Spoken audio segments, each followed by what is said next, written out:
अस्सलाम वालेकुम, सुमी की किचन में आप सबका वेलकम है। और आज हम बनाने वाले हैं पकौड़े। बहुत ही मज़ेदार और चटपट बन जाने वाले, खस्ता से अंदर से सॉफ्ट और बाहर से क्रिस्पी।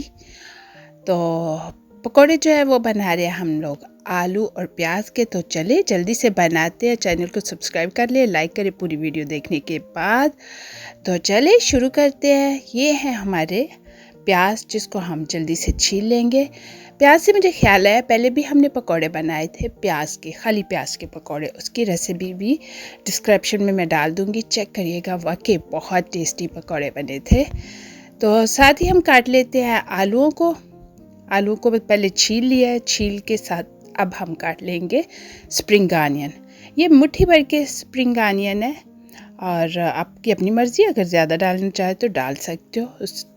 दूसरा प्याज थोड़ा कम कर दो। तो चले अब हम काटते हैं प्याज और आलूओं को। मैंने इससे काटा है, आपकी अपनी मर्ज़ी है, जिससे मर्ज़ी काटे, हाथों से काटे या कोई और आपके पास इलेक्ट्रिक मशीन है तो उससे काट ले। तो ये जी देखें, हमारे जो आलू और प्याज है वो फटाफट से तैयार हो गए। तकरीबन इस तरह के लगते हैं, ये देखें इस तरह के। तो ये तैयार हो गए, इनको डालते हैं हम बॉल में। तो ये लें जी, डाल दिया हमने।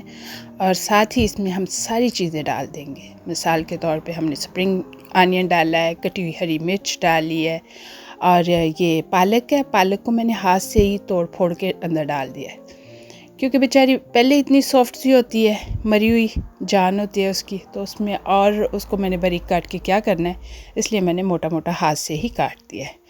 तो साथ हम डालेंगे नमक, मिर्च और ज़ीरा डाला है मैंने, पाउडर नहीं डाला है, ज़ीरा डाला है। और जो सूखा धनिया, जो इसकी जान होती है, ये देखें सूखा धनिया, क्योंकि मेरे पास क्रश नहीं था तो मैंने जल्दी से ये वाला जो है ना काम किया है कि ज़िप बैग लिया, उसके अंदर डाला है और उसको कुटना शुरू कर दिया। और ये देखें इतना नाइस सा जो है ना हमारा धनिया तैयार हो गया है। ये देखें, मैंने कहा 2 चम्मच मैंने करना है, तो अब मैं इसके लिए पूरी मशीन निकालूँ फिर इसको अंदर रखूँ, तो उससे बेहतर है मैं जल्दी से ये वाला काम कर लेती हूँ। वैसे अगर आप चाहें तो पोने के अंदर डाल के भी कर सकते हैं, अगर जिपलॉक बैग ना हो तो पोने को फोल्ड करें, उसमें भी कर सकते हैं। अब हमने डाल दिया इसमें बेसन, और बेसन डालने के बाद पानी डाल दिया। और पानी जो है इतना डालना है कि आपका जो पकौड़ा है ना, जब आप बना रहे हो तो आपको पता चल जाएगा कि कितना हमें सख्त चाहिए ना, क्योंकि इसको बहुत ज़्यादा हार्ड भी नहीं होना चाहिए और बहुत पतला भी नहीं होना चाहिए, तकरीबन इस तरह का होना चाहिए। तो ये लें जी, हमने ऑयल रख दिया, ऑयल तकरीबन गर्म हो गया। तो अब हम पकौड़े डाल देते हैं इसमें। मैं हाथ की मदद से पकौड़े डाल रही हूँ, लेकिन प्लीज़ प्लीज़ प्लीज़ आप चम्मच ले लें, टेबल स्पून ले लें, उससे बनाएं, क्योंकि तेल गरम है और हाथों को लग सकता है, जल सकता है हाथ। अगर आपने पहले कभी बनाए हुए हैं हाथ से तो फिर अपनी मर्जी है, लेकिन अगर आप न्यू हो तो प्लीज़ आप चम्मच यूज़ करें, अपने हाथों को बचाएं। तो ये पकौड़े जो हैं देखें हमने डाल दिए सारे। तो पकौड़ों को हम पकाएंगे। जब हमारे पकौड़ों की एक साइड पक जाएगी तो हम फिर दूसरी साइड मूव करेंगे। तो देखें जी, पकौड़े ज़बरदस्त जो है वो पक रहे हैं और इनकी हम साइड मूव कर देंगे। ये देखें कितने अच्छे से तैयार हो गया एक साइड, और अब दूसरी साइड। बार बार पकौड़ों को हिलाने की ज़रूरत नहीं है, अगर एक साइड पक जाती है तो आप दूसरी साइड कर दें। बार बार उसको हिला के तंग करने की ज़रूरत नहीं है, सख्त हो जाते हैं पकौड़े जो है।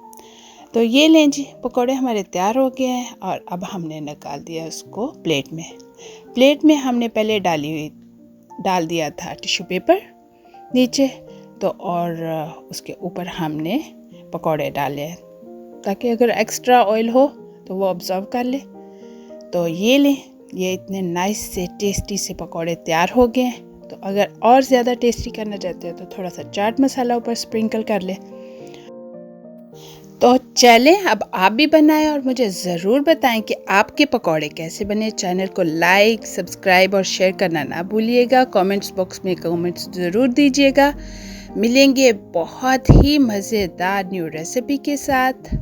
दुआ में याद रखिएगा। अल्लाह हाफिज़।